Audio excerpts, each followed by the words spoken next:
So you're now all recorded for posterity, or at least, oh, that's not done. Oh, Joanne's just here. Let's go back and admit her. Then start sharing again. All right. Does everyone see my Oregon Tech Management 321 Operations Management on their screen? Yes. Yeah. All right. Those of you who don't have your picture up, please send me an emoji occasionally. And those of you who aren't comfortable putting yourselves live and in person, I'm not going to make you show up if you're in your underwear or lingerie, but when we go into breakout rooms, it's going to be critical that people can see and talk to you and maybe want to share your individual screens. And often if you just put up your canvas and share your screen, that might be good enough. But it'll become more critical, not so much during the exciting PowerPoint part, but when you guys start working together, especially next week, it will become significant. So as we start today, whoops, let me make sure Joanne knows she's here, or at least I know she's here. So I think that's going to bring us out to 10 people in our class, unless something magic happens. So here's our exciting agenda for tonight. So my first question is for everybody, what do you know? What do you want to know? What do you do? What's going on? How are things going? What's happening? Who's got something to share before we delve into the exciting announcements of Operations Management 2, Week 2? Or what? No, this is 1, Week 2. Any questions, ideas, or do you have everything worked out and you'll never need help again on anything? No question. Only stuff that pertains to the class, or? Well, if you got something that I can help you with life and what it all means, I'm willing to do that too. But that's just one professor's opinion, and if my wife doesn't take it, I'm not sure you should either. But you're welcome to ask anything. Carnivorous plants is always fun. Okay, so I'm gonna go recap week 1 unless there's other questions. I went through your discussions, those grades are posted. I haven't posted the assignments yet. I've gone through them once, and just give you an idea why it takes longer on assignments. When I do the assignments, I always go through everyone's paper twice. And I always go through it and give an initial grade. And because I want to read everyone's before I give a final grade, because if I assign a question that says, everyone describe the color blue, and it sounds like everyone's describing the color red, then I go back and sort of say, all right, maybe the question was really screwy, and then you evaluate that in that context. So if I give the first 3 people Fs because they described red instead of blue, but I find everyone described red, well, maybe I need to go back and reevaluate what was going on. So that's why I'll always try to get it by Thursday or Friday, barring something blowing up on the internet. But tomorrow morning, you should start to see before lunch is my goal, barring we don't have floods, but you should see the final grades on the assignments. The biggest issues I'd say I've seen so far is one, if all else fails, read the instructions and APA format. I'm not gonna hit you hard for APA format, but it does cost you a couple of points if you just ignored the whole thing. I said a best effort, but the basics I put in the syllabus, and if you put it in a non-PDF format, which only one person did so far, again, you're not going to fail the assignment, but I will knock you for it. And if you keep doing this, on week 8, I'll knock you a lot for it. So pay attention to little things, but if you miss if you forget to put your page number in Times New Roman, I'm not going to fail you.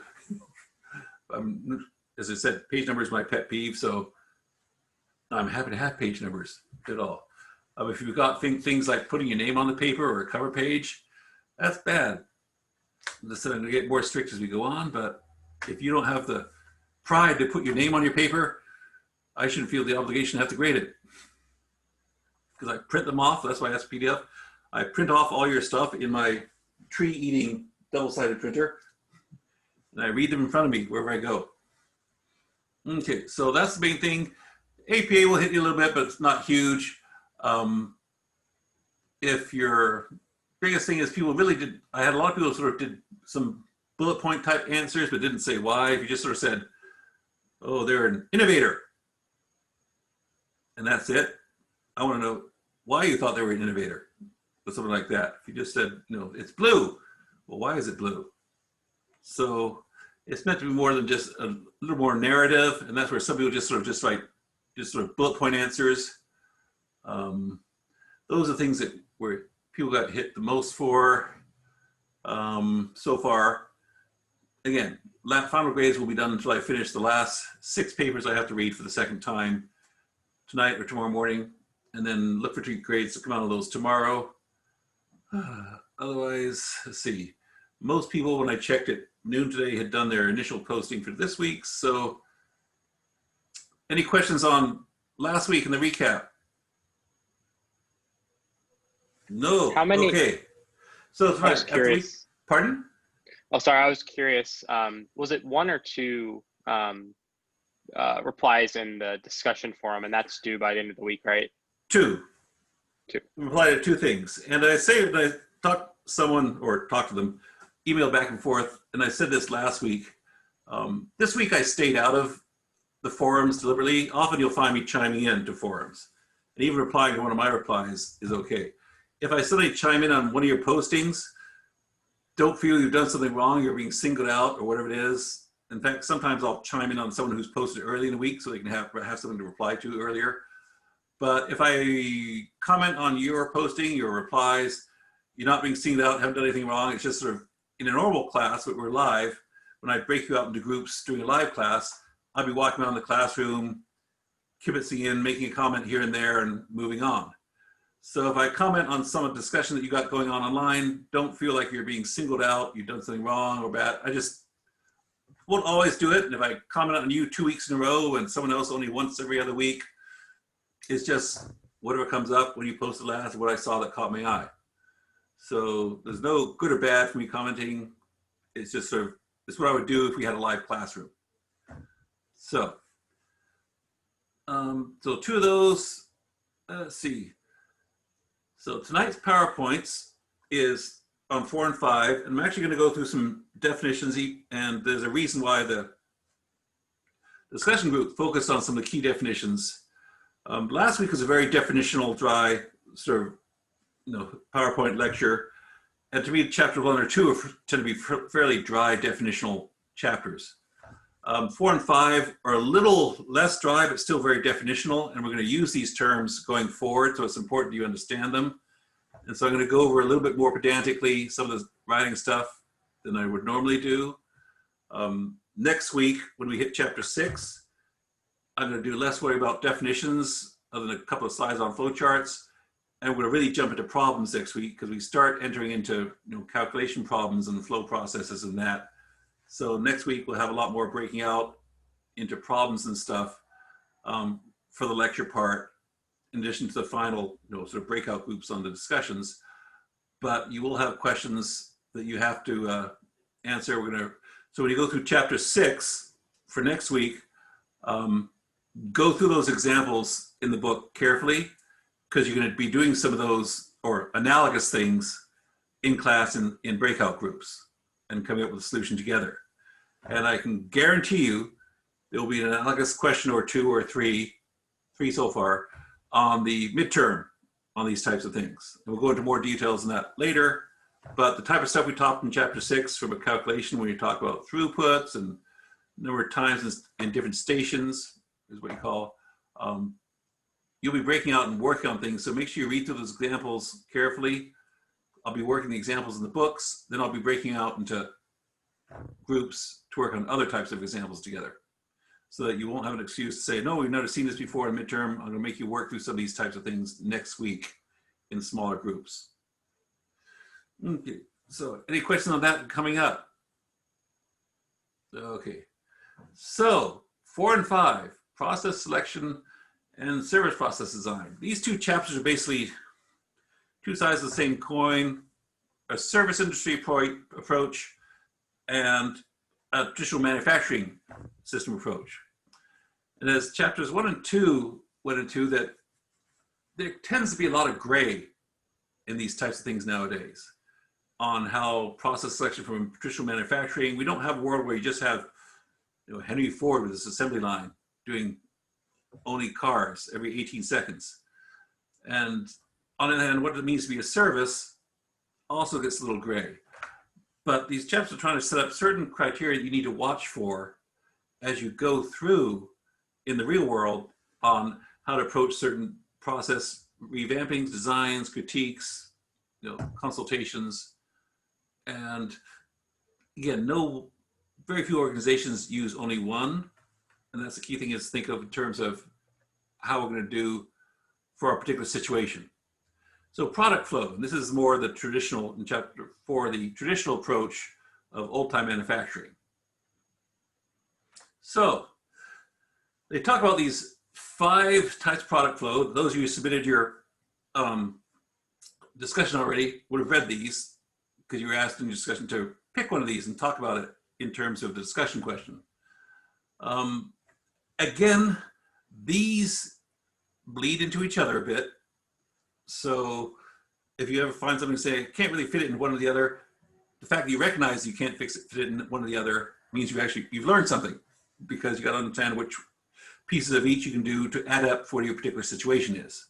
We've got such a weird globalized world nowadays that it's rare that you can't have these overlapping out there.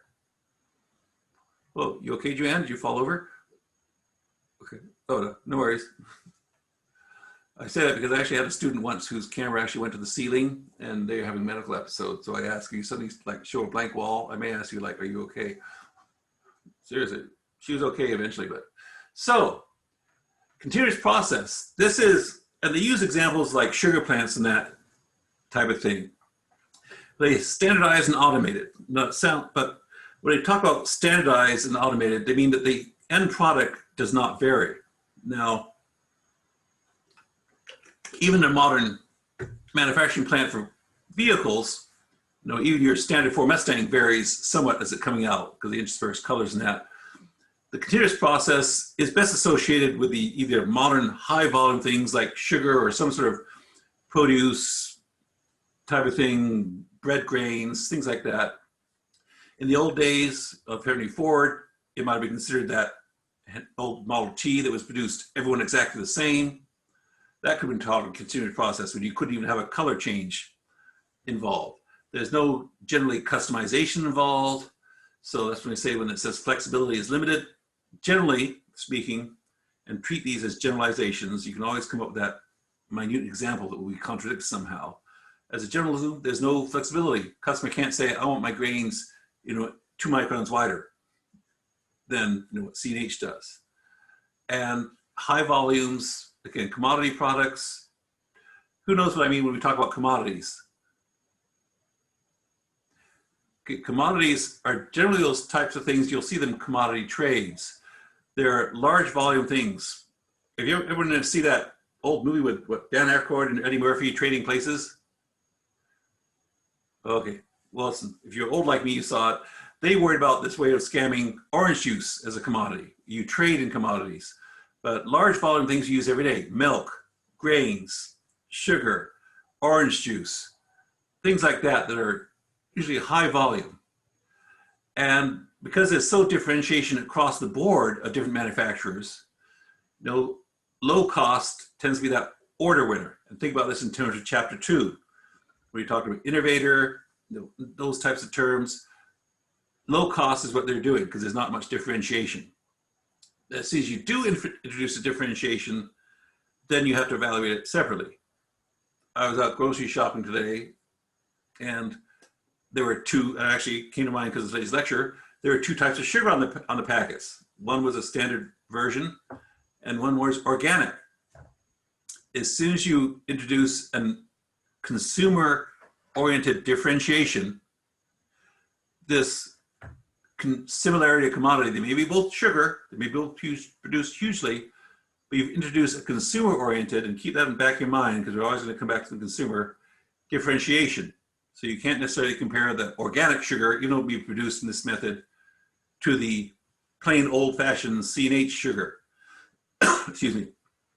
So sugar, paper, oil, electricity. How many people can differentiate between the electricity that comes from organic weather to coal boiling oil when you turn your light on? No one? You don't feel it? and you feel the wind power versus your coal burning.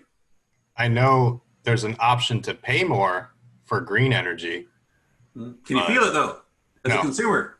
When you turn on your light, I you feel say, it in my "Oh, wallet. I have a better green, I have a better glow for my light because that." No, it is no, but that's true. I mean, when I was on city council years ago, we really were pushing for that.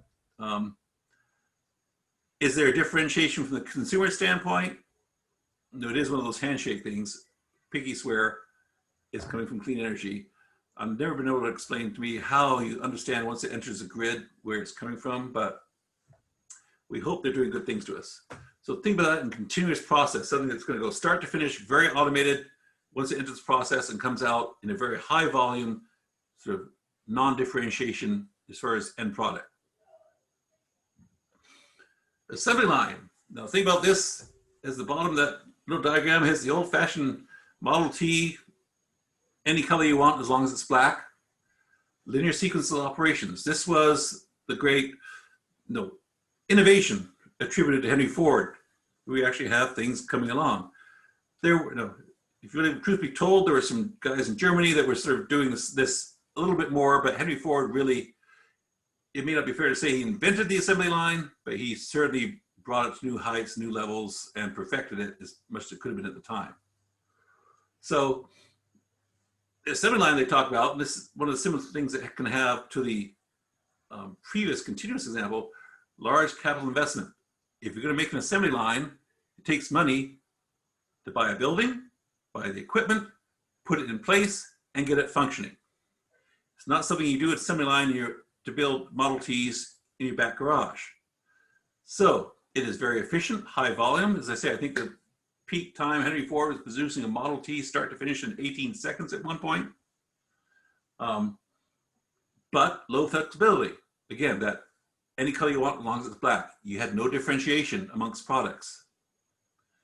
And so how does it come up? Automobiles, appliances, computers. We'll talk about more about computers later, is actually how automated they are. But if you go to, was it Best Buy?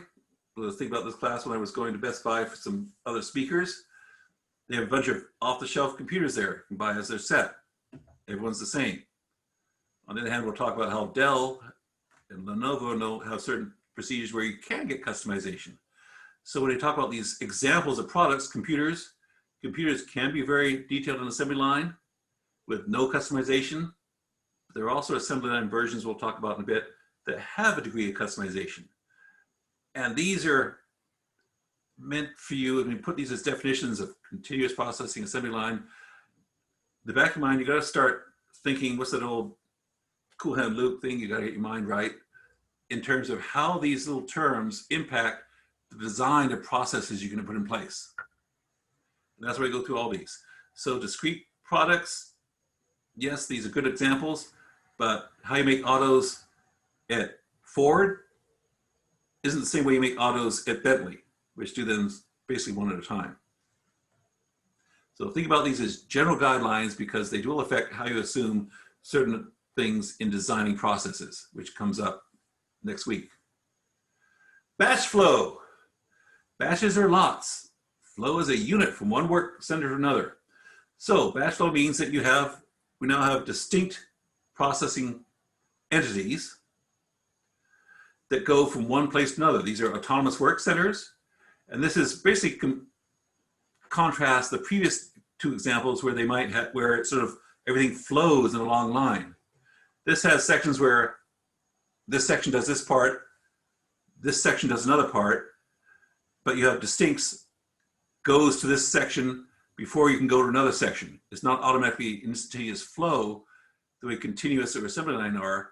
You have distinct processes that has to happen in distinct order, but they don't necessarily automatically flow happen in a way. You can have backups in any one of these steps where productions happen at different levels. So it can be jumbled and intermittent. If step one produces 10 units an hour and step two produces 2 units an hour, you don't have that necessarily continuous flow. You've got a backup of step one until step two catches up. And then you got to worry about what happens in step three. And that's sort of the difference between the previous two is that They both flow in a direction from a production standpoint, but here you have stoppages, slowdowns, and other things that operations management professionals get hired to mitigate. So flexible labor and equipment, general purpose, and you can go to low volume, high volume for a number of products. Furniture, dishes, boats. Furniture gets done this way. You have different types. You might have a person who cuts the wood. You might have a person that sands the wood. My grandfather was a master carpenter in England. He was actually a master carpenter for Rolls-Royce. And each one, if you look at these on this example here, have different time frames to do what they do and setup times that go up. So again, they have linear elements of production that need to be completed, but there are potential stop gaps in the way.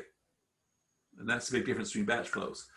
Now, ideally though, on the other hand, that if you have some types of things that require different setups, what this diagram doesn't go to at the bottom, which is from the book, we've got that little delta in between each step. If step one, and this is getting it with going a bit ahead of ourselves at this point, but if step one has a high volume of stuff, maybe there's certain processes for different manufacturing elements below step two that still need the step one process. And then there may be elements that when you get to step two, before it's step three, there might be a step five, which is not continuous with step three, but you can use the end product that comes out of step two to produce something else. Maybe step one might be milling lumber to a certain degree. Step two might be saying, okay, you mill it further to be a chair. On the other hand, there's a sub-step two that you mill it flatter to be a table. They both need step one, but they have a different step two. And that's one of the sort of advantage in batch flow processes where you can divert some product from any given level to another thing, which will make more sense as we go to other things. Y'all experts on this now? You'll have no problem with chapter 6 now? No questions? Okay, so if I ask you this on the test, you'll say, got it down, no problem. No thumbs up from the emojis, okay. Job shop. Small manufacturing, customized to order. You hire a carpenter to build a cabinet in your house of specific dimensions and criteria. Good for small batches. This is the old-fashioned small tradesman who comes over, the plumber who comes to install a new shower in your place. He's not doing a production line. He's got probably some expertise, might have batch flow in that he has certain things he might use. Maybe a remodel in your bathroom might involve the same bathtub. And in one case, he's putting a bathtub and shower and sink, and then he's just using bathtub. So they might use some types of things as a batch flow process, because there is some customization of it available through batch flow, since you don't, as long as you can use the same item from each level before, each step might have commonalities that he needs. Production of pipe might help him. But he can do it to make a number of things: machine parts, components, sheet metal parts, signs, artificial limbs are all customized nowadays. A good friend of mine lost his foot a few years ago, and he has a beautiful artificial limb. Certain parts fit are customized that are used for every foot. On the other hand, for his particular foot, he has certain measurements that he uses components that are batch flow processed to come up with a specific limb for his requirements for his height, weight, and measurements. So there are certain parts of the artificial limb products that are similar in many feet, or artificial feet, limbs. On the other hand, when it comes together in a job shop process, it's customized for him, even though the components for that may come from a batch flow process, or even a assembly line process. But the final product is a job shop because the final product has to have some form of customization for him. Good on that. We'll know when you see all your stuff. All right, project. Production of customized single products. My favorite example of this is the aircraft carrier. Years ago, I had some run-ins with how that worked. Labor materials are brought to the site. Planning, scheduling, this is a project management type of stuff. Anyone have your project management courses? Joanne, Yeah. did you have yours with me? And you survived? I did survive. And you took a course with me again? Yep.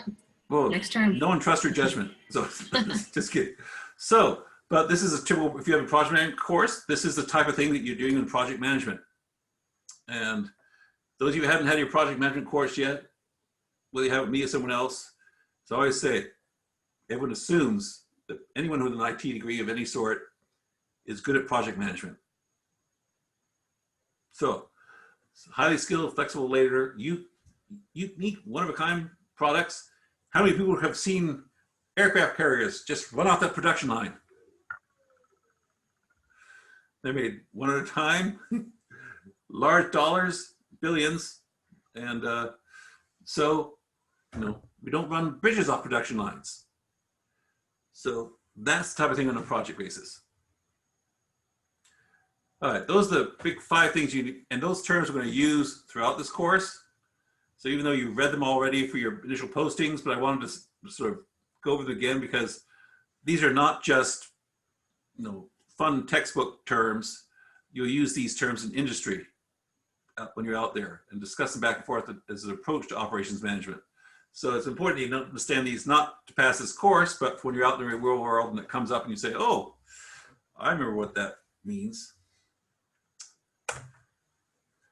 Now then, we have one ratio we're going to talk about quickly in this chapter. I know I skipped a few pages coming to this. And it's called throughput ratio. Oh, excuse me.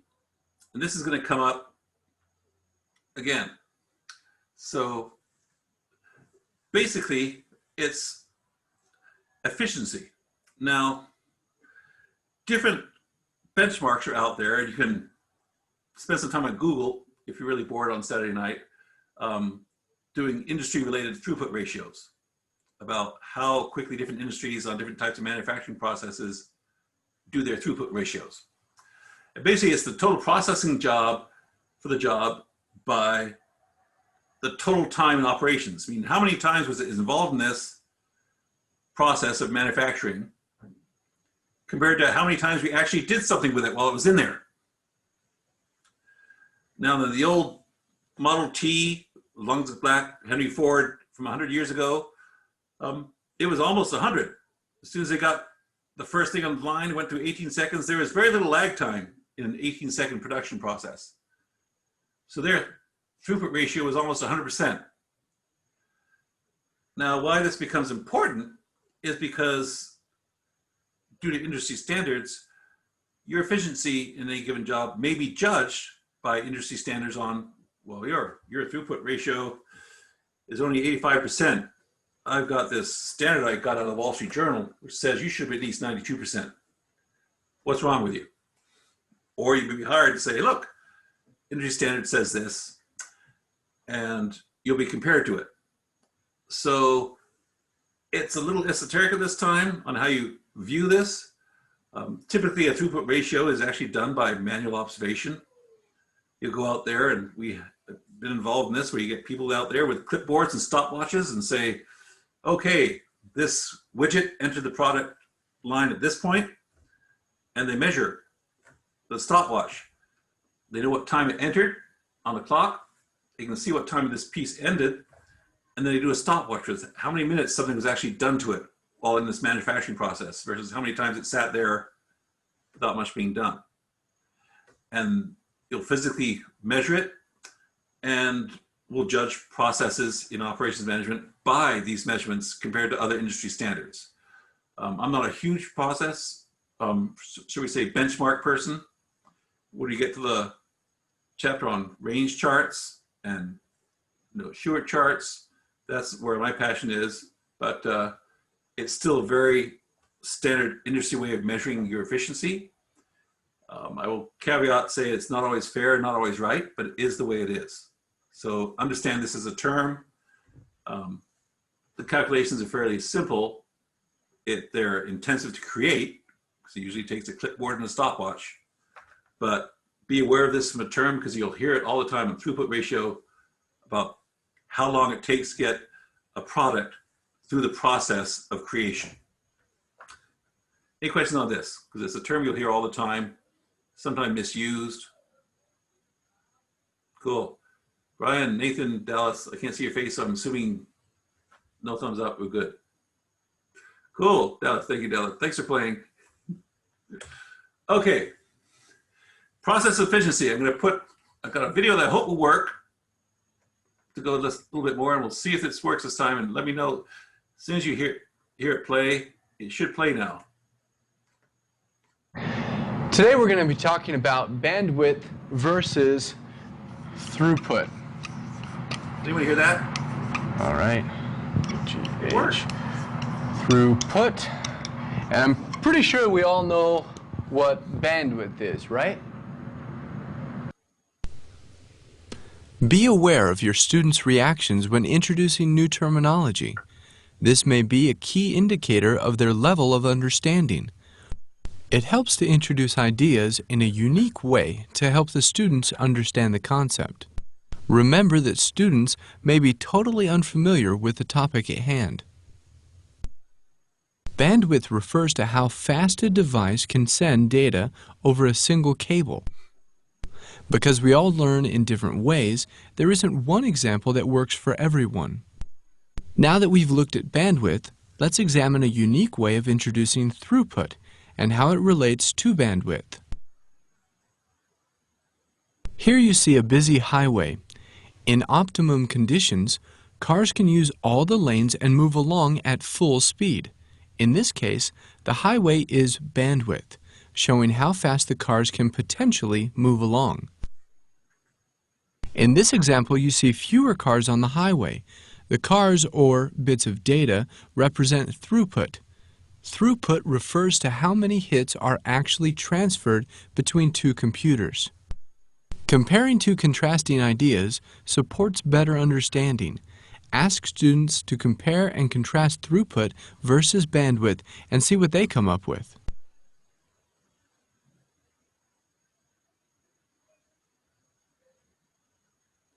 So now you're all experts.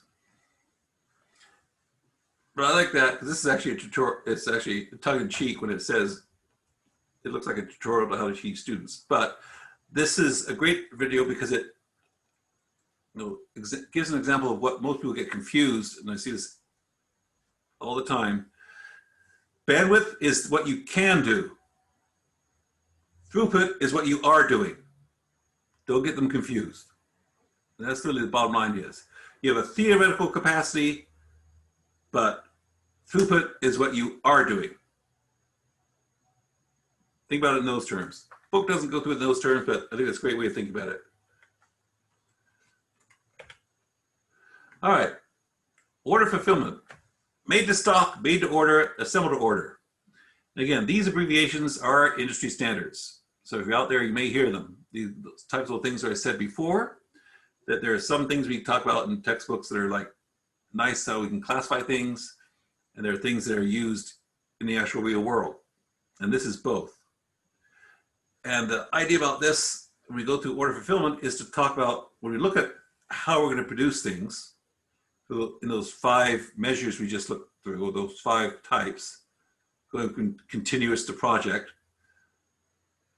how is what you're doing as a business model fitting into that in terms of made to stock, made to order, and assembled to order? And just looking at the terms, you might get some implication where they fit into different things just by, is it going to be a stock item? In the old days, we used to buy cars straight off the line. We call it stock, had no extras. It's a stock car. Then you got upgrades from there. And that's the same type of stock we're talking about here. So the good and bad of made to stock and made to order. Made to stock, faster fulfillment of customer demand, lower cost, smooth production rate. Disadvantage, might have to hold it and keep it online, and it doesn't respond to changes in customer preferences. So if you're just making a bunch of stuff that's going to fit on a shelf for the consumer to buy, like that bag of sugar that you just get from C&H, made from sugar cane in a big plant, the customer doesn't go in and say, no, I want a 3/4 pound bag instead of your 1/2 pound or 1 pound. It's made to go into stock on a shelf somewhere, and the consumer buys it as is. Again, disadvantages is sometimes you might have to store it before the customer buys it. This is a huge deal. Storage space is expensive. Having it sit on the shelf for someone to buy it, gets expensive. And by definition, you're making a stock, it sort of doesn't respond to consumer preferences if you suddenly want a Model T that's blue instead of black. Anyone ever ordered a car from a dealer that had some special customization, something on it, like you wanted blue seats instead of tan?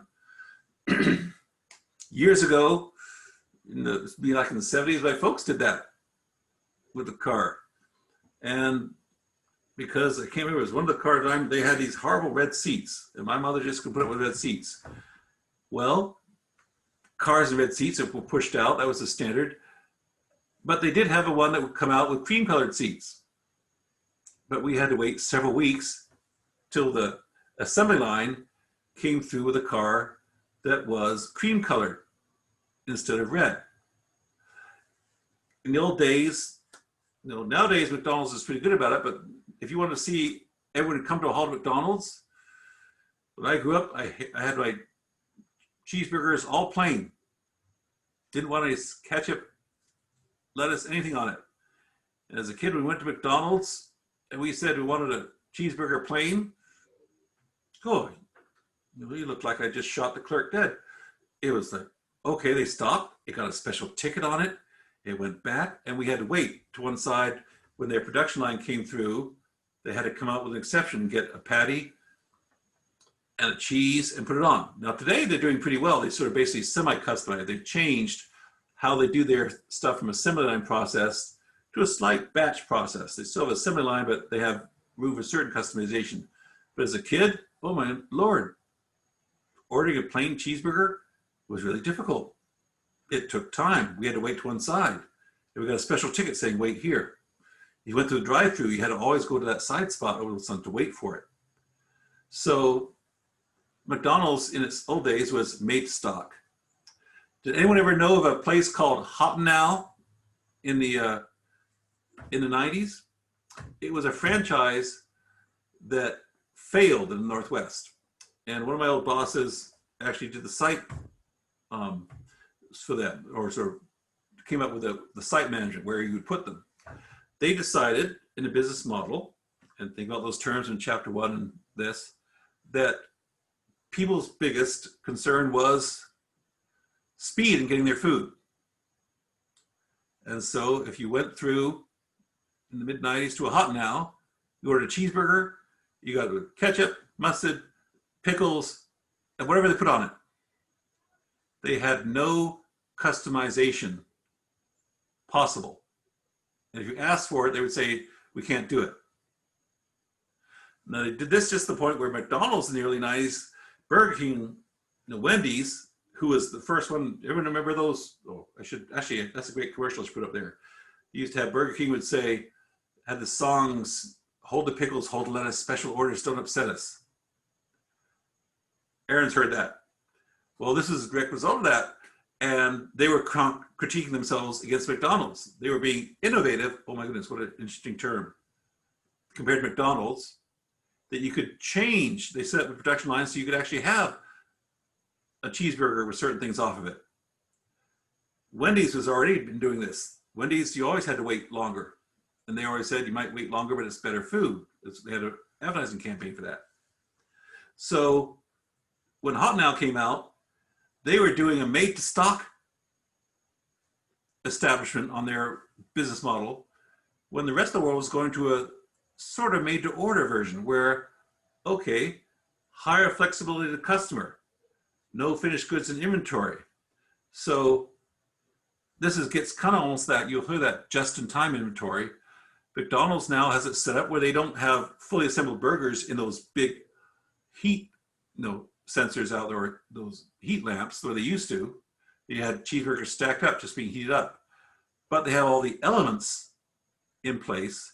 So burger, fries, whatever that goes into it, and it's ready just at the time the customer orders it or very shortly afterwards.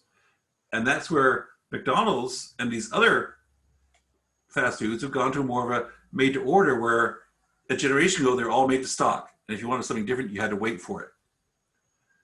And market conditions, again, when we talk about later that cross functionality we deal with, the marketing people said, we got to have some flexibility here because Wendy's and Burger King are making us look like twits because everyone in the world wants ketchup, mustard, relish, whatever on their cheeseburgers. But it turns out they don't really. And so those are the types of things where an operational management change had to go to reach marketing demands. It required some capital investment to change how you're set up in these restaurants. With me so far? You'll never think about a cheeseburger the same way again. All right, assemble to order. Now then, produce parts and sub-assembly modules, complete production when the customer places their order. Now then, someone give me an example. What's the last computer you ordered? My laptop. Same, my laptop. Ryan, where'd you get your laptop? I got my laptop from Dell. Dale, how'd you buy it? I bought it online. Oh man, did you get to customize it? Yes, I got to Why would customize you- a little bit. Why would you do so? Did you have to wait for it? As in wait for it to come to me? Yes. Why would you do that? You can go to Best Buy tomorrow and buy a Dell. I saw them on Saturday. Why would you Because do I- that? Well, you Because I can need buy a it, a certain, fresh Dell right there. because I need certain specifics for my computer. Aha! There you go. You know, I have a Lenovo. Used to be ThinkPad. Used to be called IBM ThinkPad. Because I have certain things I don't care about for my work computer. If I want to play games, I have an Xbox. But I don't care about certain things like certain graphics card, although the graphics card of my Lenovo is probably better than the one on the Xbox. But assemble to order. Now then, assemble to order doesn't necessarily mean there is no sort of production line element to it. And I use examples on here. Lenovo, that's actually the picture of the people assembling stuff is from a Dell plant, and Lenovo, which is a Chinese plant, which bought out IBM. And we talked about last time how IBM lost out on their computer advantage and now doesn't even manufacture computers. Actually still have a computer that says IBM ThinkPad. I never get rid of it because it's like history. And it still works. It's in my garage. But so you have less finished goods in inventory, but for fulfillment orders, because you went Dell, the same thing. I do it online and it goes to a production line similar to the one on this picture here. And it's not dissimilar to one of the fun things I ever watched is a Lego plant once. You ever seen, do some YouTube, again, if you're bored on Saturday night, can't figure out where to take your date, look up Lego assembly plants on YouTube. And it's very similar to what they do with computers. They have, for certain types of things that come through, they have, it's more of a batch process with Legos, but they have bins of different types of Legos out there. And they put this on here, this in here for this model of this type of box. Okay, Ben Kenobi's house. This one, this, oh, Luke's speeder. Well, computer, the Dell and Lenovo have the same thing. You get an order in. They basically start off with similar motherboards. And then it goes down thing where, oh, this guy wants this adapter, this wants that. And they assemble it through. Most of them are 80% similar. But the key things you want that Brian ordered or I ordered are put in there, and it goes down the assembly line and it has your name on it. And it comes through. You have to wait a little longer. It's not going to get as fast as if I just went down to Best Buy today and bought a Dell right off the shelf there. But you get that customization. So it's assembled to order, and that's where it comes from. And computer is one of the best examples of that right now. It's assembled to order because it's still buying a basic device. It's all in common, but customer can order things to it.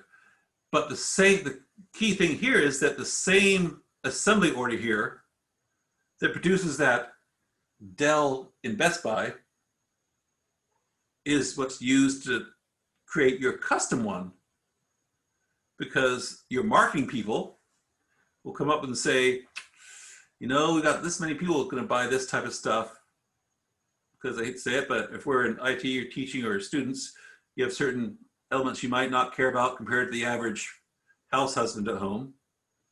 And so they have an element where you can customize it, but some people don't care. They want, you could say fries, but when fries was fries, that's always lament when fries disappeared. But these are types of things where the same physical assembly line can produce these customized products that can produce a set of batch ones. Because while the public may be ordering certain customized ones, marketing is saying, we need this many with this, we need one with this 8 gig of memory on this, and such, the market wants this. So in between the customized ones, they're producing a set of batch process ones. So this assembly to order, the physical manufacturing can have batch orders because marketing says we need this 5,000 that do this, and they're going to Best Buys around the world. But that same assembly line can also produce assemble to order with minimal setback in time. So keep that in mind with assemble to order. This is, from a consumer standpoint, how we get there. So a nice disadvantage, you do have work in process inventory because someone's going to sit around until they're done. Any questions so far? You're all experts on this. Cool. Now this is this figure is straight out of the book, but it's one of the more important things out there because it talks about order penetration point, and that is, when does the consumer get involved? So I hate to say it, at some point in time, we have to commit, we may have the most wonderful manufacturing process in place, but sometimes we actually have to worry about when the consumer is going to buy it. So made to order, when does the consumer get involved? Well, right at the beginning, and that's what this type of thing when you talk about supplier, fabrication, assembly, distribution. The made to stock, the consumer might be that bag of sugar. The consumer doesn't see it until they buy it. It's on the store shelf. They're not coming out, they're not involved when they're harvesting the sugar cane and throwing it into the conveyor belt. They're at the stream end on the distribution end, which means that distribution is your store shelf. You go to Fred Meyer, you pick it off the shelf. Assembly to order, well, you can actually physically get the product a little later in the process because you've got supplier, all the elements put in to make the computer there, but it's going to be assembled to your specifications. They didn't, on the assembly to order, they didn't redesign the chip necessarily prior to getting to the supplier. You're going to have standard components most of the time, but they're assembled and compiled in a manner that's just for you in that area. Made to order, it's going to be either between supplier and fabrication, because made to order, the more customization you need, the more you might need them to get involved before the minute your suppliers get to you, because if you have something it's so special that you don't have the components on hand, you might have to order the special components from your supplier. On the other hand, you might be able to use stock components, but you might have to fabricate them in a particular method that's non-standard. So that's why you have this MTO, this dotted line between, depending how made to order it is, you might need to order special supplies, or you might just need to have a special assembly fabrication before it gets assembled. So it's a simple diagram, throws people for a loop, but it really tells you when you talk about how you should organize what you're organizing, it's very important to think about, because ultimately where the customer gets involved, the person who's actually going to pay you for this stuff, can determine the type of operational process you have in place. You don't customize bags of sugar on the kitchen shelf, on their store shelf, but you might customize or automate, the Dell or my ThinkPad, or you might customize a mainframe. In our Mentor Graphics, we had, we were automated design for keyboards and that, essentially chip design. Almost every design we did was made to order. Because in the old days, up until the 1990s, early 2000s, Intel made a bunch of chips. Unless you were a nerd like me, then you knew AMD. Ran a little hot, but AMD was the people who really know what's going on in computer.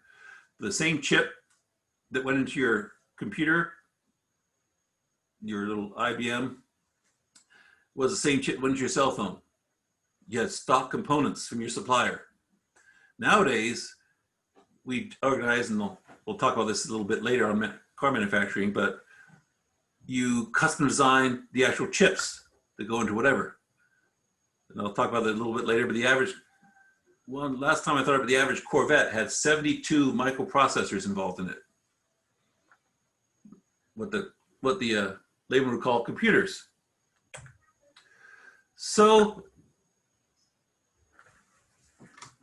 another quick video for 90 seconds, and it's going to talk about how this goes. We don't get a lot into lean. I think I skipped the lean chapter in this book, but I want to just mention it because lean principles are huge.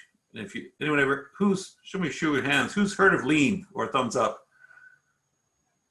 Cool. Brian, Nathan Dallas. Okay. I've come along just in time because lean is terminology you need to know. It's all about process design. Let's hope this works.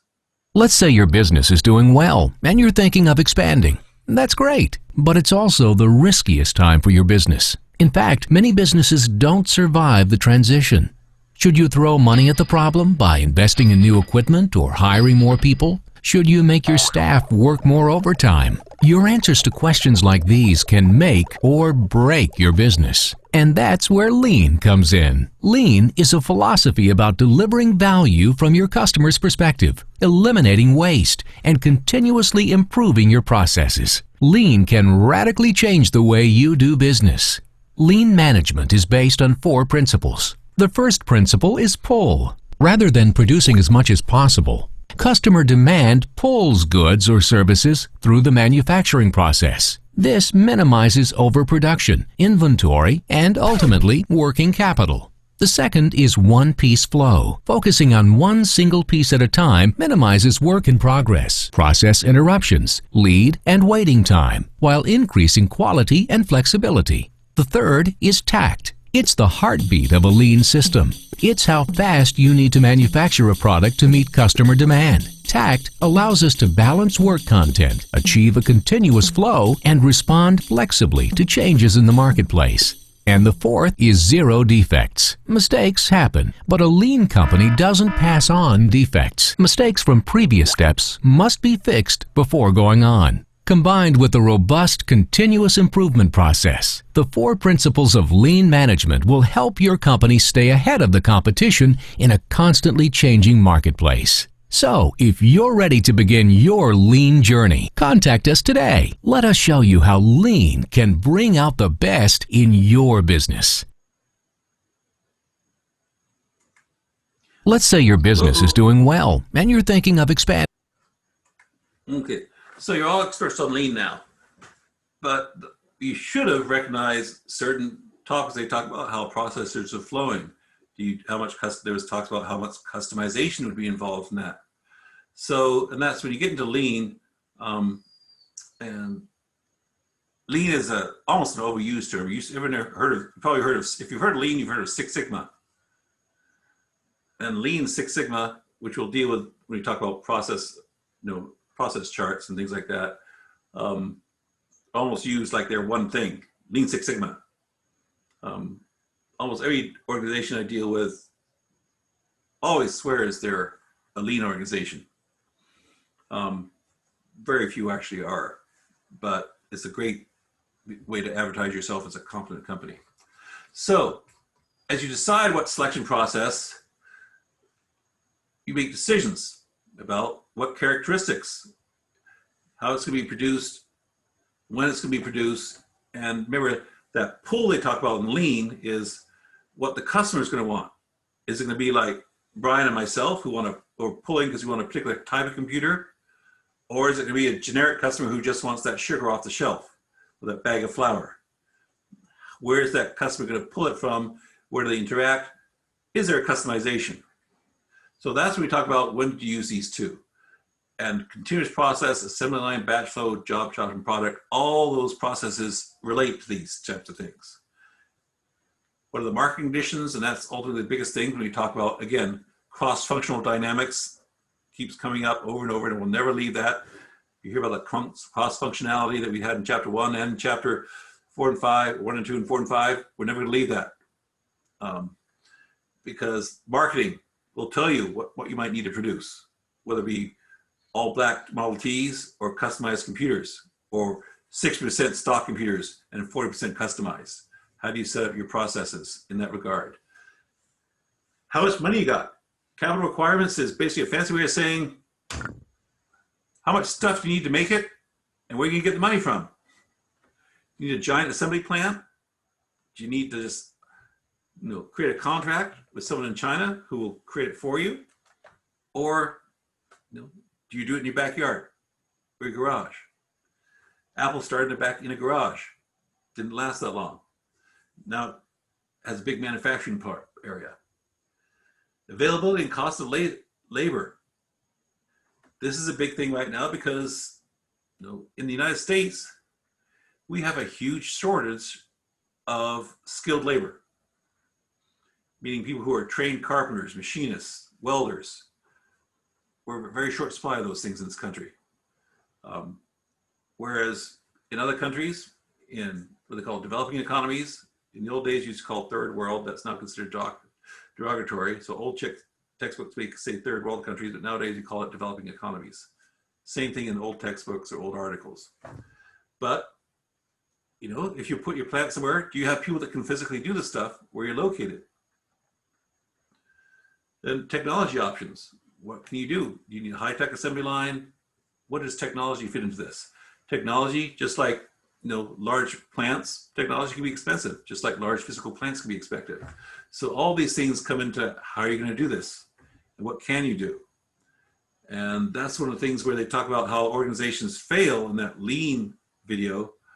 Some organizations just can't physically produce what they need to produce, and they go out and they go under.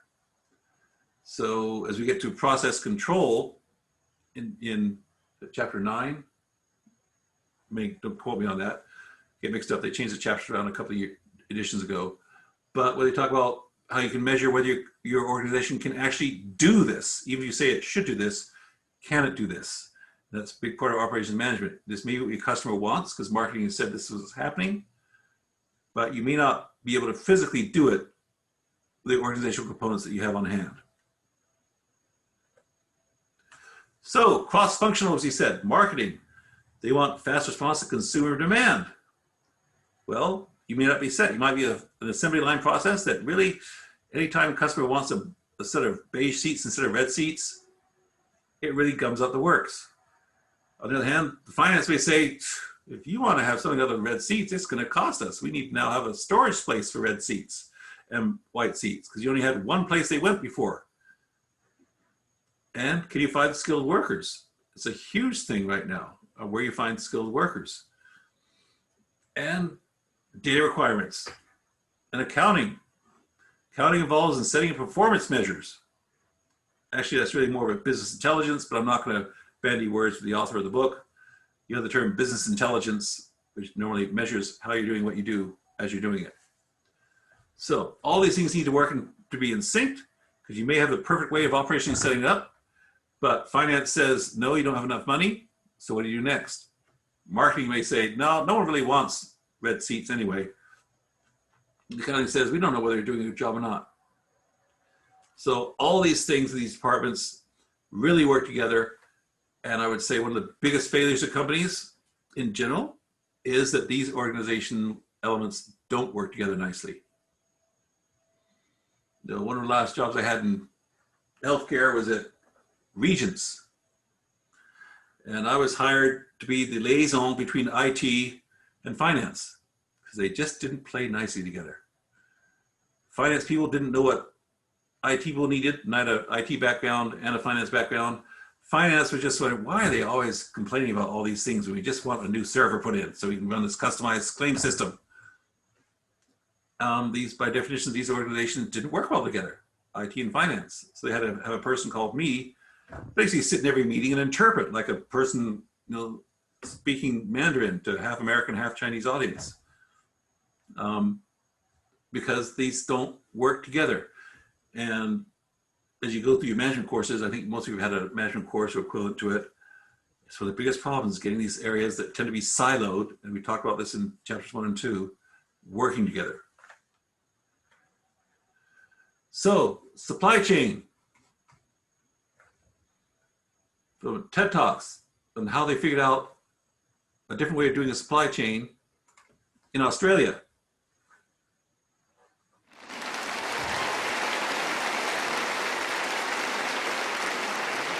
Oh, this is a long one. I may skip 2 parts of it.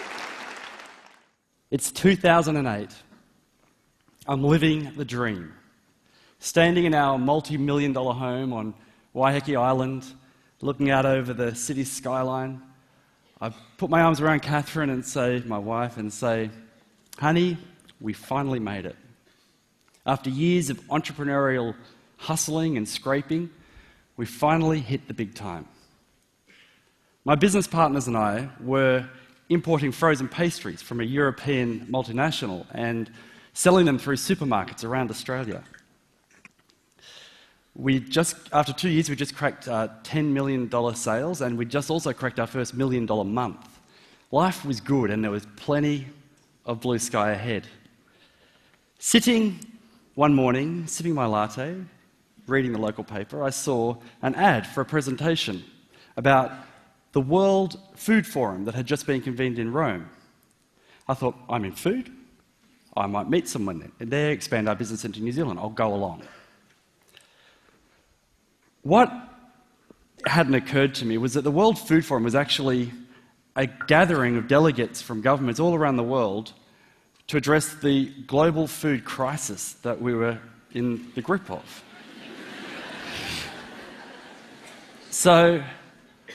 And what I learned was that large-scale, mega-scale, industrial-type food was forcing small-scale family farms and artisan food producers out of the market, which was in turn tearing apart the fabric of the community in the areas that those businesses were. And I was part of the problem.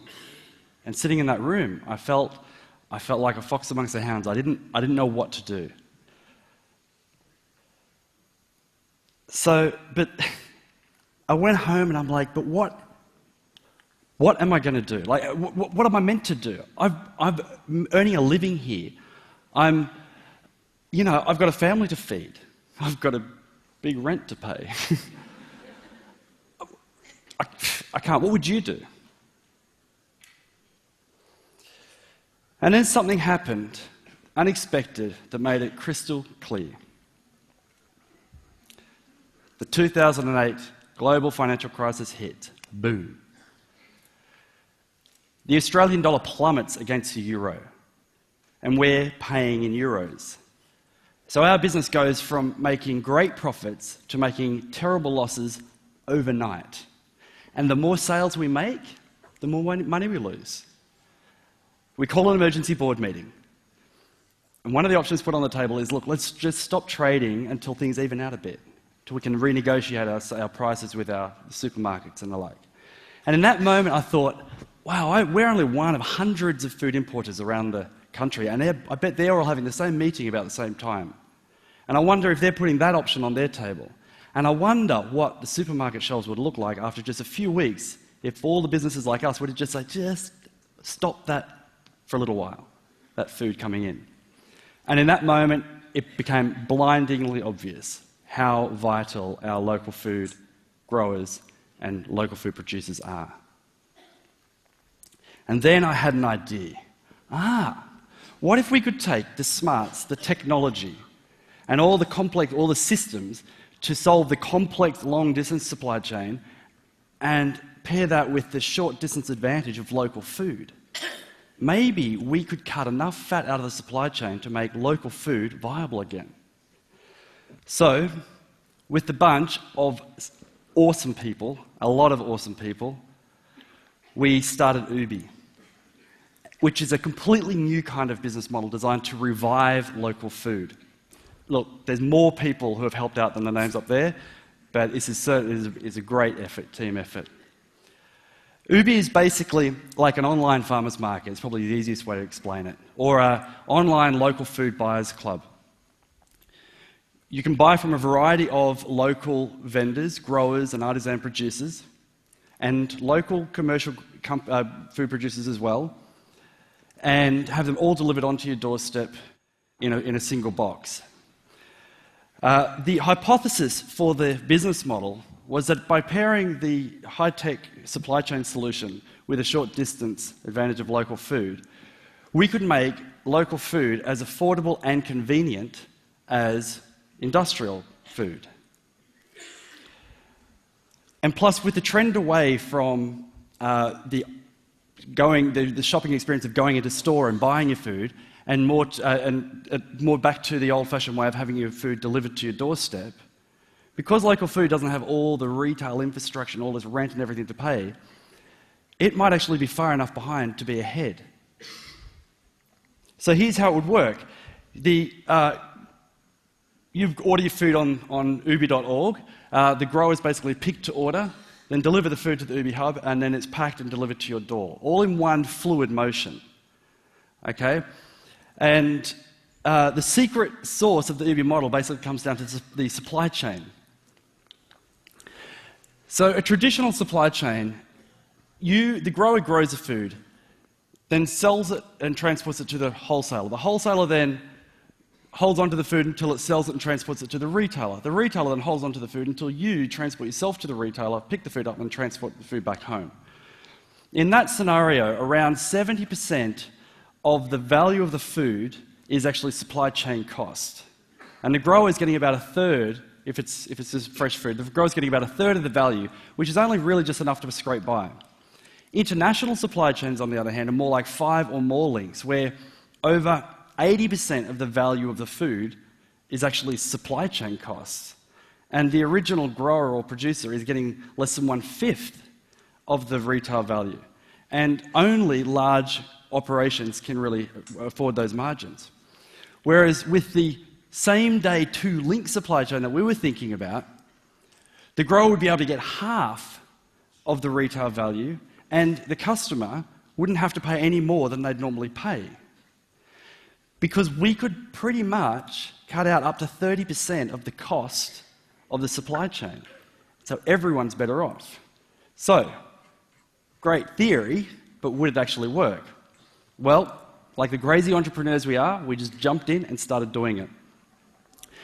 We've now delivered over 25,000 boxes to over 1,400 doorsteps around Auckland, and we've got a prototype that we feel works. It does work.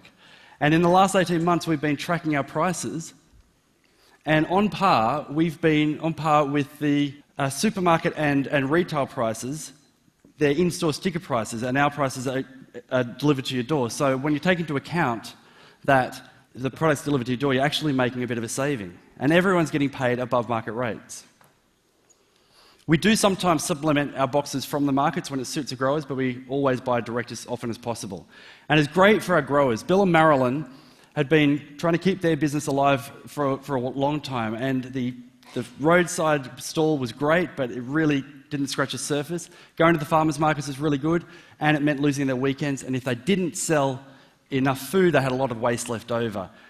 Cafes, little buyers, co-ops, organic shops, great, but after running around, really not worth the while. And it also works for our distribution team. On only as little as 300 customers in the space of a garage or shipping container, this is a very viable business where everyone gets paid a good rate for their work.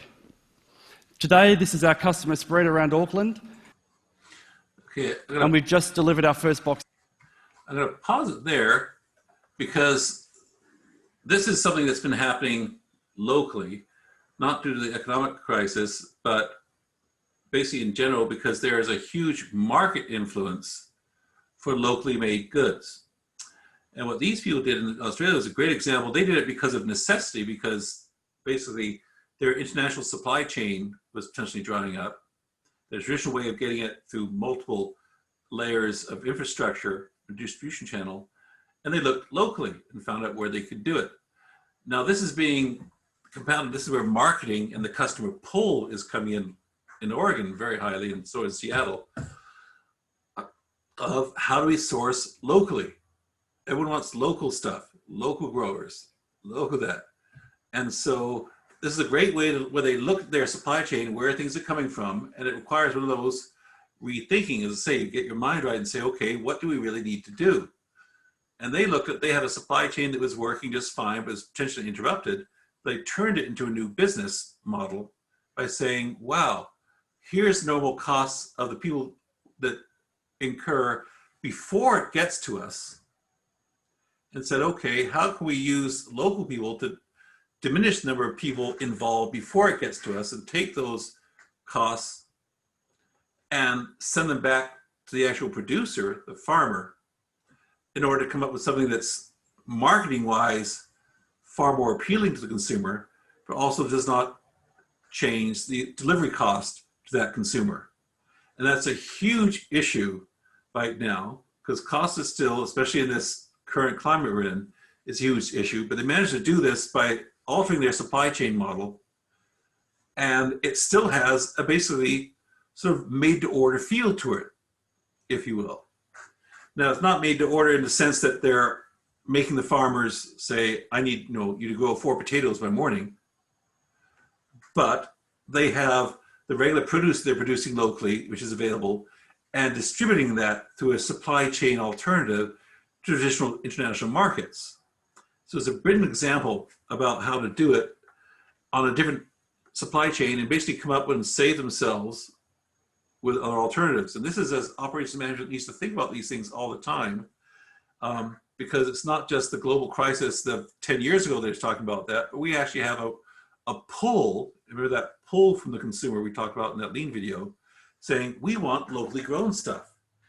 If you go to New Seasons or Fred Meyer, when I was at Fred Meyer this morning doing our weekly shopping, Fred Meyer, which is a huge corporate conglomerate that has stores in different names across the nation, has a locally grown produce section in addition to their organic produce section. New Seasons has a locally grown produce section. I was in Safeway or Fred Meyer the other week, and they had the Starbucks bottled iced coffee under the local section. Which I thought was a bit funny. Well, if local's within 3.5 hours, I guess it's local to the corporate headquarters, but They're very loose with the stickers. There is a buyer beware element to it. I mean, it's local. We have a local winery that's on the news today that gets its grapes from Eastern Washington. Okay, I want to support Oregon, Pinot Noir and Syrah, but how local is it? All right, but I love Walla Walla too. So it's the type of thing that the supply chain now is not something that you can, by analyzing the supply chain, where things are coming, you can change it and bring advantages to that consumer that marketing will love and address the pull that's going on for like locally grown stuff. All right, come on, let's get this guy fitted. I'm not gonna make you watch all the rest of them. Come on, all the way over so I can go to a different slide. All righty, who needs a 10-minute break right now before we go on to finish chapter 5 and the last thing so we can get out of here by 5 o'clock? Joanne, look like you're just about to fall over. You sure? I mean, I can keep going, but you guys are entitled to a break at this time in the class, according to the OIT. Keep going. All right. Okay. So if you fall over to one side, I give you a chance to pause. All right.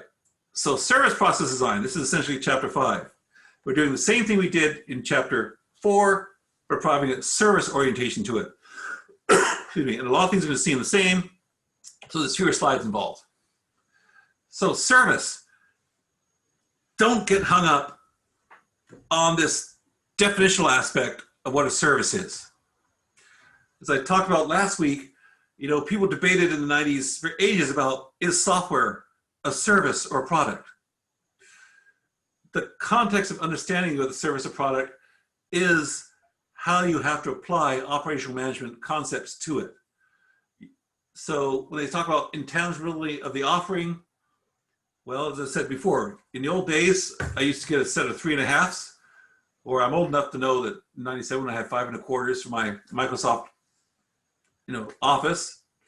Nowadays, I download it online with the same code I've been using for 10 years. But, okay, but there was a lot of debate. Is it a service or is it a product? It's important in terms of how you apply the techniques of operations management and the concepts of how you produce it. So don't get hung up by saying, oh my goodness, my company's going to fail if I can't decide if it's product or service. The characteristics needed to apply the techniques are what's important. I'm not going to give you something that says, okay, you pass or fail, this is a product or service. There are certain general characteristics, simultaneous production and consumption. Well, is that true? Even that can you argue about with software. No, was my Microsoft Office, if I buy the new 2016, it's really probably produced in 2014, but it has updates. So is it produced today? You know, and consuming today. Don't get hung up on that. Think about how we're going to apply this. We're talking about front offices, back offices, cannot be stored or resold. Software can be stored. So is software a service? Generally, people say software is a service, but let's get into it. Service, explicit service, what the provider does for the customer. It has psychological benefits. It might have facilitating goods used by the consumer. Okay, so is pizza, you're selling a product or a service? Well, if it's being delivered, you've got a service of delivery, but delivering a product to you. So you've got a combination there. And it's got delivery vehicles. Well, delivering your pizza, yes, it's got a service component. You're not buying a delivery truck. You're using the service of the delivery truck to give it to you. So the service, call it Domino's, is it a service? They have a pizza delivery service. Okay, well, you're buying a product, but you're paying for it to be delivered to your house. So you get that, oh, well, how do you feel about it? Do you feel good about having its pizza delivered? The psychological benefits of having nice pizza delivered to your door. Cool, my son loves Domino's pizza, God help him. Thank goodness it doesn't deliver to our house though. But it's, no one delivers to our house, so I have to make pizza from scratch. So sad. But now, these things come into how you that service and product bundle, or as I say, it's not always clear on what you're doing. The pizza is a product. If you went in there and bought it and took it home, you'd say, I got this product. But delivering pizza involves product and services. And that's the whole product service bundle section, is that be aware that your product, whatever you're delivering, may involve both. So when it comes to that, we're going to talk about some stuff and what people do. Mission statements of service. Kmart's vision is to provide families with everyday products at the lowest prices. We strive for this vision through the high volume sales, efficient operations, and Apple stores and a great culture. What type of products do these people make that are sold at Kmart? Think about that, made to stock, made to order. When you go to Kmart, you say, I want that customized bag of sugar.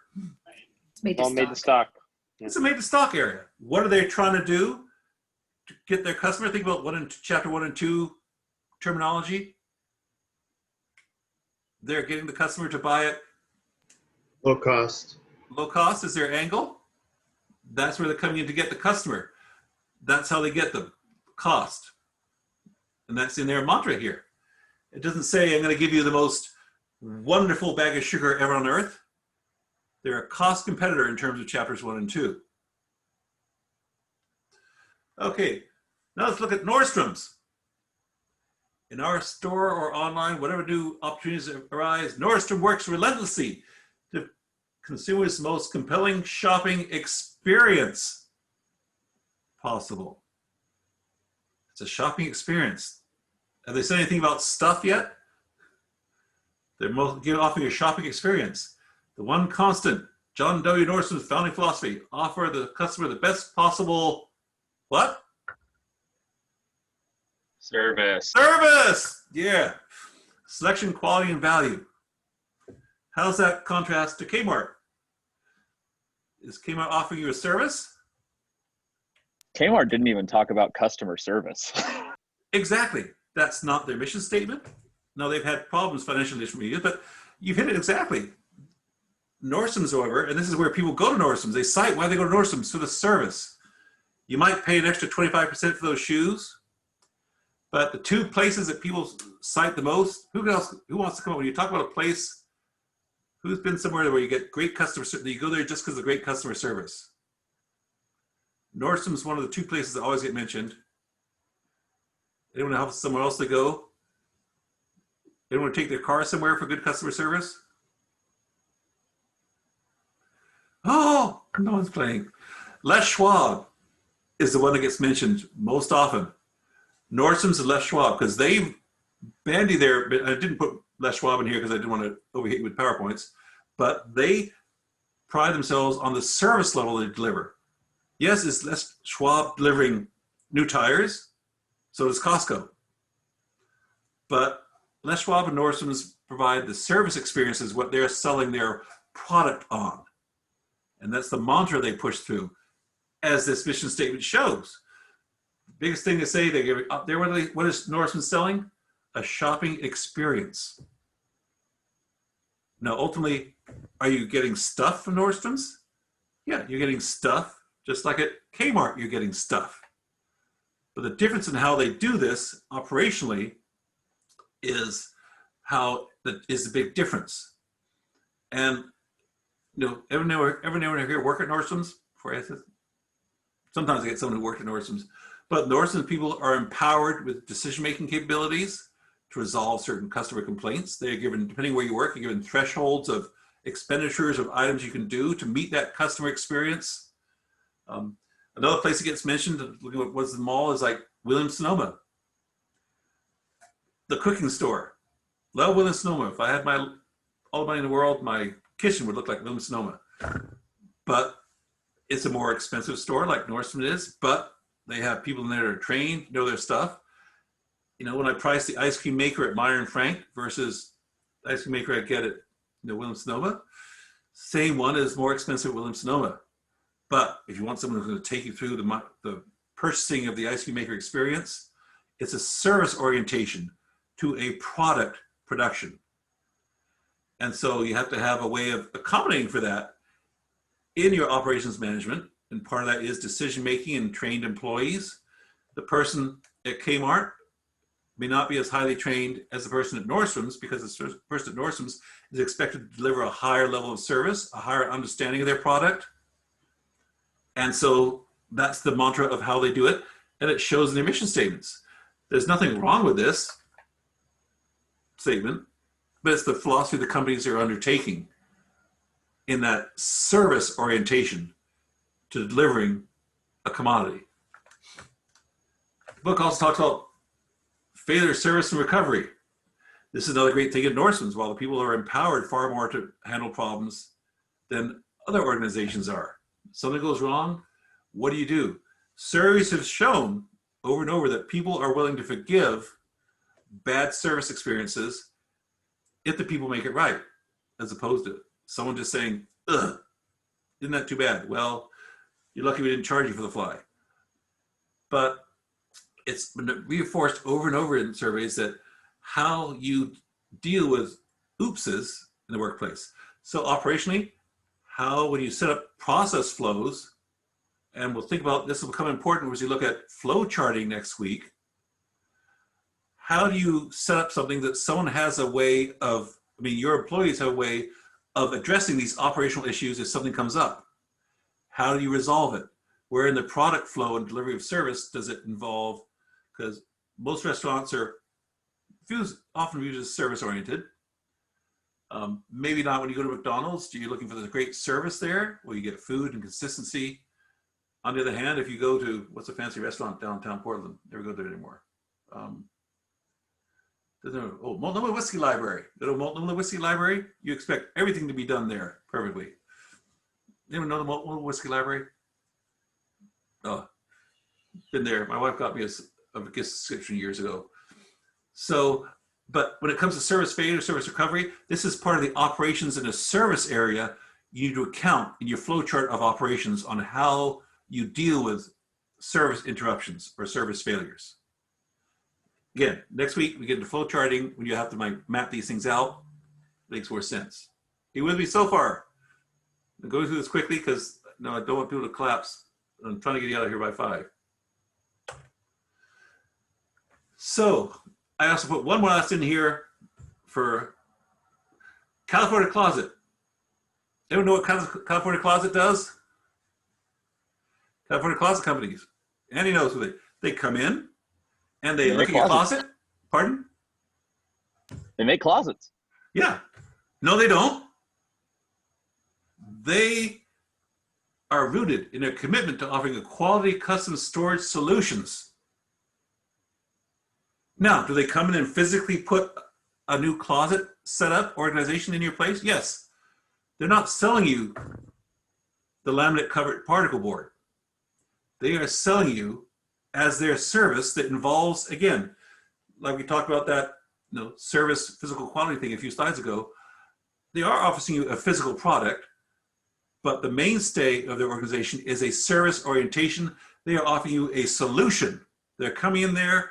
They come. It's a hard sell too if you ever had them come by, but they come in there. They look at your stuff. What do? Do you have shoes? There, me. I have 3 pairs of shoes: black, brown, and work boots. Okay, but what are you doing? Do you have business suits, shirts, whatever it is? And they figure out how to organize you to give you an organizational solution. Yes, they'll sell you plywood, but when you think about it in terms of what you do, go back to that slide where I said, where does the customer get involved? That MTO, ATO, MTS. Well, the customer gets involved before they design a single closet package for you. They may have manufactured elements for that, just like in the computer systems.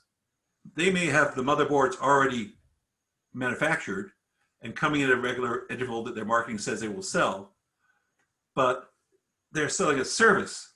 The computer, though, we're not buying a service. I'm buying a physical computer. I don't say they're giving me a computing system service, but here, the service element of giving the solution to your problem, they're still going to manufacture some closet components, which are modular, just like the computer systems are modular. They go into that laptop that Brian and I buy. But those are elements to create that service product they're offering you. And again, you may say I'm just splitting words, but it's that getting your mind right about thinking, no, I'm selling a service. The demonstration of that service is the physical makeup I'm giving you there. And that's contrast that to the computer where I got my computer.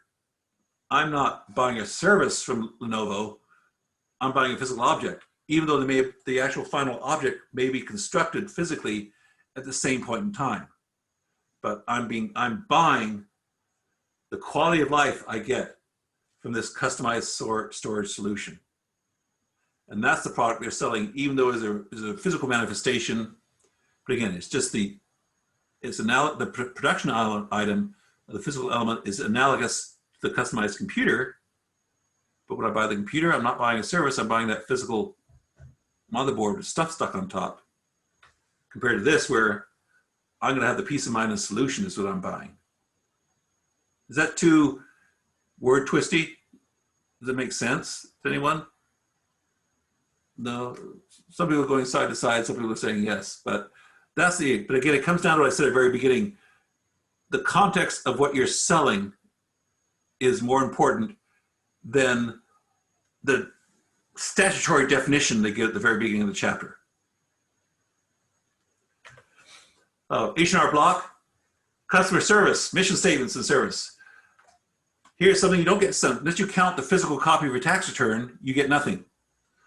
Two brothers, here's their mission statement. In 1955, two brothers, God bless them, set out to provide public with the highest quality tax services. Today, we continue to serve our clients, our community, and our brand with the same passion our founders held. This is H&R Block. Who feels warm and fuzzy? Okay, but it's true, but this leads us into something the chapter talks about, service guarantees. This is most people consider this a pure service, tax returns. Again, we could split hairs and say, well, they gave me a physical copy of my tax return. Okay, well, if you go down that route, we're sort of missing the point. But they stand by our word. How do they give you a service guarantee? They have 4 things which go into great details. No surprise guarantee, maximum refund possible guarantee, accuracy guarantee, audit support.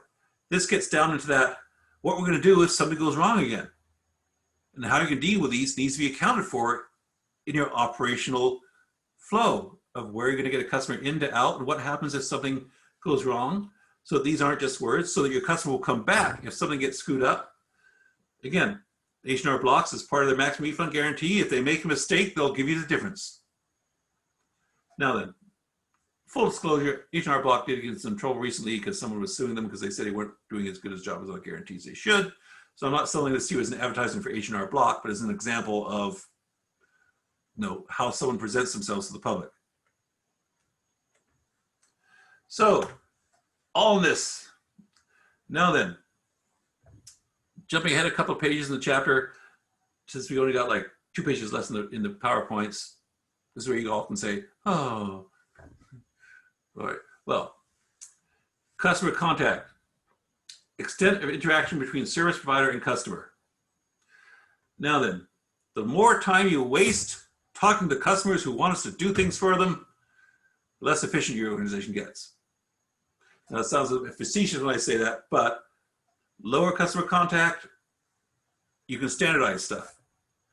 When Brian and I ordered a computer, we went down on Dell, if it works like Lenovo. What do I want? They had a standard computer, 4 or 5 models, then you up or down that. Oh, I want less RAM, more RAM. That my customer interface is when I run up to the point where I hit purchase, after they verify that my Visa works. And that's the extent of my customer contact until it arrives physically at my door by a UPS.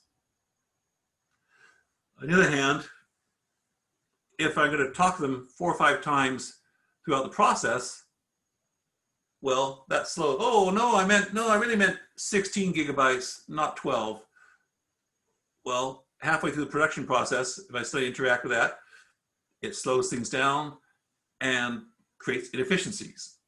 And so you have this nice esoteric function they present in chapter 5 called potential inefficiency, which is a great concept, hard to quantify really in the real world, but it's trying to say, look, the more time you have to interact with the customer, the less efficient you may make it. Now then, at Nordstrom's, going to our example a few times ago, you might go to a person and have a lot of interaction with the person you're going to buy your shoes from. And I took my mother there to buy shoes last summer. We had a person came through and tried this on her. What do you do? She's 87 years old, Alzheimer's. She's not running around the block, doesn't need jogging shoes, doesn't go hiking that often, but they spent time with us. On the other hand, as part of their operational model, they have a higher price point than, say, going to Kmart, where you just go on a big bin and pull out the one that looks like your size and fit and try them on. And there may not be a person there who can help you look for shoes in the back. So that higher customer contact at Nordstrom's needs to be part of their pricing model and their operational impact on how they set up their workings. You're not going to get a person walking up to you at Kmart necessarily when you just walk by the shoe aisle saying, can I help you with something? Nordstrom's has a much higher customer contact degree than, say, a Kmart or, I'm trying to think of something else, the outlet stores at Woodburn, which I almost went to this weekend. So think about those things in terms of where your cost implications will be, and how much this will slow down your processes. So, summarizing, low customer contact, high production efficiency, because unless you talk to the customer, here's your black Model T, no feedback. Lower sales opportunity. Well, how, lower customer contact means you can't put that person and say, yo, you really want this widget, don't you? You want this widget. That's why some high production items, like, when was the last time you went to Fred Meyer and someone said, you really want this flour? This bag of flour is a bag of flour for you. On the other hand, if you go to your Ford dealer, you can have someone there that's really working with you step by step, say, this is the car you need for this, what do you need? You have that heavy customer contact. And so workers with technical skills, you need more of that because you're doing high proficiency. On the other hand, you compare that to high customer contact, yeah, lower production efficiency. Is that person at Nordstrom's going to sell as many shoes per hour? Possibly not, or they might have more intensive contact but sell fewer shoes for a higher profit margin. But their interactive things say, oh, while you're here, are you sure you don't need hiking boots as well? Whereas at Kmart, if you're pulling the shoes off by yourself, there's no one to say, oh, and wouldn't you like some suede as well?